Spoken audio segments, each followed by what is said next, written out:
saya Made Tutik Remaja bahwa memang saya telah yang memasang patung Nyi Roro Kidul di Waterblom Nusa Dua pada hari Kamis 9 April 2020 jam 5 sore. Ini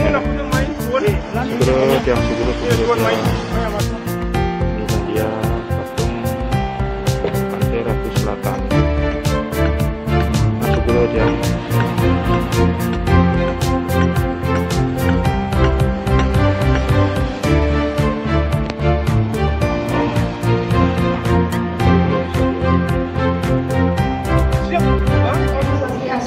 Saya Made Tutik Remaja bahwa memang saya telah yang memasang patung Nyi Roro Kidul di Waterblom Nusa Dua pada hari Kamis 9 April 2020 jam 5 sore.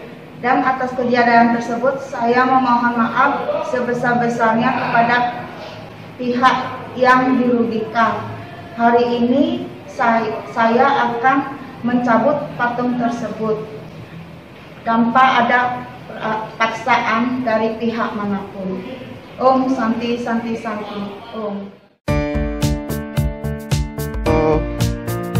Patung entah siapa yang menaruh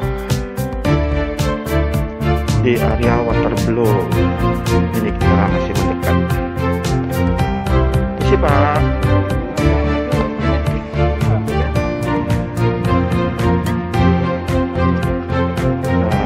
Dia tempat ini saja